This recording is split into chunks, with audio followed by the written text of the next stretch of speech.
दोस्तों, मैं वापस आ चुका हूँ। मैं ऐसे बात नहीं करता, आप जानते हैं। खैर, मार्वल का फेज 5 अभी अभी ख़त्म हुआ है आयरन हार्ट के साथ। तो मुझे ऐसा लगता है कि एज ए मार्वल फैन मुझे एक रिव्यू वीडियो बना ही देना चाहिए कि साल में कौन सी मूवीज़ आई, कौन सी वेब सीरीज़ आई और मुझे कौन सा अच्छा लगा।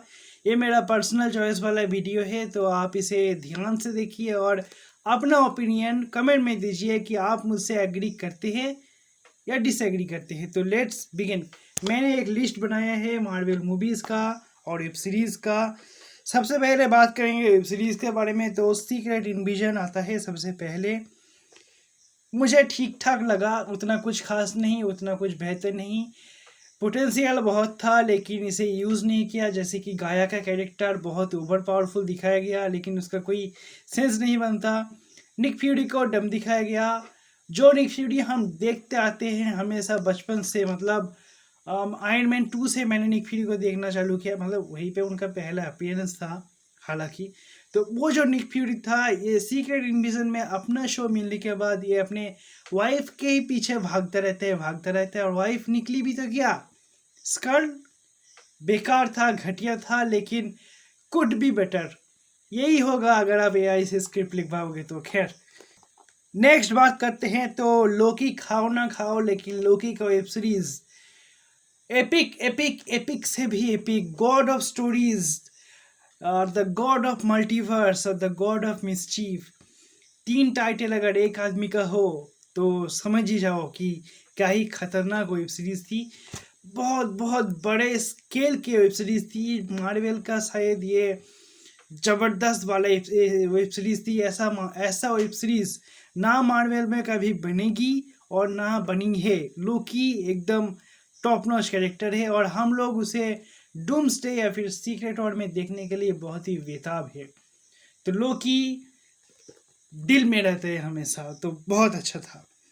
उसके बाद बात करते हैं इको। इको मुझे कुछ खास पसंद नहीं आया, लेकिन इको में विल्सन डिफिक्स था, मतलब वर्किंग टीम का कैरेक्टर, वो बहुत अच्छे लगते हैं मुझे।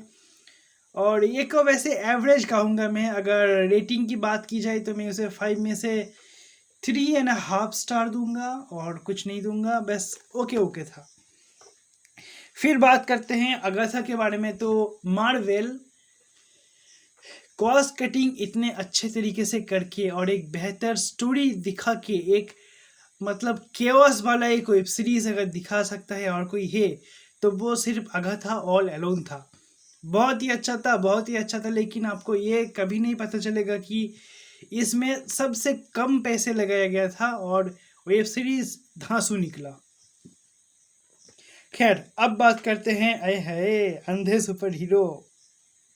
समझ गए, डेयर डेविल की बात कर रहा हूँ, डेयर डेविल बॉर्न अगेन की। और ये वेब सीरीज देखने के बाद मुंह से एक ही शब्द निकलता है कि वाह ब्यूटीफुल।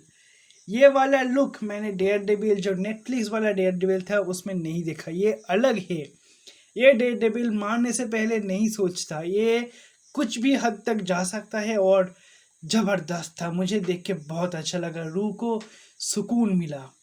खैर, अब आगे बात करते हैं मार्वल की सबसे last web series iron heart के बारे में। तो आयरन हार्ट के बारे में एक ही बात बोलना चाहूँगा कि मेफिस्टो बहुत ही अच्छा था, बाकी वेब सीरीज पूरा का पूरा बेकार था और एक अलग किस्म का वेब सीरीज था यार। मुझे देख के बिल्कुल पसंद नहीं आया, घटिया घटिया घटिया। मेफिस्टो के लिए मैं कहूँगा कि एक बार देख लीजिए, क्योंकि मेफिस्टो आने वाले टाइम में बहुत ही इम्पोर्टेंट एक कैरेक्टर है। खैर, ये तो गई वेब सीरीज के बाद। अब बात करते हैं मूवीज की। तो सबसे पहले आता है Ant Man and the Wasp Quantumania. Movie बहुत ही अच्छी थी, पोटेंशियल भी था, वीएफएक्स भी था अच्छा खासा तगड़ा, लेकिन अगेन विलन को कमजोर दिखाया गया। मतलब आप सोचो कि एंटमैन जैसा पिद्दू सा कैरेक्टर कैंग को हरा रहा है, एक मल्टी टाइमलाइन वाला विलेन जो जिसका पावर टाइम है, उसे एंटमैन जाके हरा रहा है पूरी तरीके से। घिसा पीटा आइडिया था बिल्कुल। मैंने तो सोचा था कि ये एंटमैन को मार देगा, लेकिन खैर जैसा था उसे एक बुरा याद समझ के भूल जाओ। लेकिन मूवी की स्टोरी चाहे तो बेटर की जा सकती थी, लेकिन अगेन मार्वल तो मार्वल है। खैर, अब बात करते हैं guardians of the Galaxy volume 3 के बारे में। तो ये वाला मूवी एकदम गार्डियंस के जो 2 पार्ट थे, सबसे पहले guardians of the Galaxy volume 1 and volume 2, उसमें सिर्फ मुझे एक्शन दिखा, वजह इसमें मुझे सिर्फ इमोशन दिखा। ये मूवी बहुत ही एपिक थी और एक अलग ही लेवल पे ले गए। मतलब वो जो ग्रूट का जो 4 हाथ वाला सीन था, या फिर स्टार लॉर्ड का जो चिल्लाना, और रॉकेट का वो मरना, और आखिर में जाके वो क्या बोलते हैं उसे, हाई सेंचुरी नाम का वो जो विलन था उसे माफ कर देना, वो जबरदस्त एपिक था, जबरदस्त। फिर आता है द मार्वल्स का मूवी। तो मोनिका रैम्बियो, ब्री लार्सन और ब्री लार्सन नहीं, मोनिका रैम्बियो, कैप्टन मार्वल और मिस मार्वल, तीनों मिलके द मार्वल्स मूवी में घटिया घटिया हग रहे थे पूरी मूवी। और ये मूवी म्यूजिकल थीम के साथ आता है, तो जगह जगह पे हमें गाना भी दिखता है, और बहुत बोरिंग था यार, बहुत बोरिंग था, दिखाने के लिए कुछ नहीं था, घटिया एकदम। फिर बात करते हैं सबसे एपिक मूवी 2025 की। शायद मैं तो थिएटर में चिल्ला चिल्ला के मेरा गला बैठ गया था। जी हाँ, मैं बात कर रहा हूँ डेडपूल एंड वुल्वरीन की। तो क्या ही बोलूँ, मैं कुछ बोल ही नहीं सकता। मेरा रिव्यू जाके देख लेना, मैंने किया हुआ है। और मूवी रापचिक, धमाकेदार, फनी टोन वाला, डार्क ह्यूमर वाला, सब कुछ था। और ये मूवी मार्वल का आर रेटेड मूवी था, पहला प्रोजेक्ट था, तो जबरदस्त था। खून खराबा, वल्गर लैंग्वेज, सब कुछ था इस मूवी में। लेकिन विलन को कमजोर दिखा दिया। कैसेंड्रा नोवा एक बहुत ही पावरफुल विलन थी, उसे एक ही बार में ख़त्म कर दिया। तो मार्वल में विलन हमेशा कमज़ोर होता है। एक ही विलन था, थैनोस, बाकी तो सब चीनी कम पानी है। खैर छोड़ो, अब बात करते हैं मार्वल की सबसे घटिया movie captain America brave new world के बारे में। तो मूवी घटिया इसलिए नहीं है कि मूवी में कुछ दिखाने लायक नहीं है, मूवी घटिया इसलिए है कि मार्वल का जो एक टोन रहता है हमेशा, एक सस्पेंस, एक थ्रिल, जो आपको देखने में मज़ा आता है कि ट्विस्ट मिलेगा। जो स्टोरी होता है वो पहले ही ट्रेलर में रिवील कर दिया गया था। पूरा का पूरा मूवी एक आइलैंड के, सेलेस्टियल आइलैंड के, मतलब वो टियामुद वाला जो आइलैंड था, एडमेंटियम के ऊपर फोकस था, लेकिन कुछ नहीं दिखाया, आइलैंड को दिखाया ही नहीं सही तरीके से, मतलब ऐसे ही जस्ट रख दिया।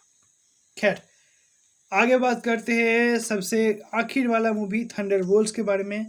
तो इस मूवी के बारे में मैं ये बोलना चाहूँगा कि ये मूवी ओके था। मतलब सेंट्री का कैरेक्टर देख के मज़ा तो आया, लेकिन उल्टे तरफ जो थंडरबोल्ट्स का जो टीम था, मतलब जो नया एवेंजर्स का जो टीम था, वो समझ ही जाओ मैं क्या बोलने की कोशिश कर रहा हूँ। तो घटिया, लेकिन सेंट्री बहुत ही अच्छा था। तो अगर आप इसे एक फीचर सुपर हीरो वाला मूवी मानेंगे जिसमें सेंचुरी को इंट्रोड्यूस करवाया गया, तो हाँ, मूवी बहुत ही अच्छा था। लेकिन अगर आप इसे द न्यू एवेंजर्स वाला मूवी के नज़रिए से देखेंगे तो घटिया मैं कहूँगा। तो आज यहीं पे ये लिस्ट ख़त्म होता है।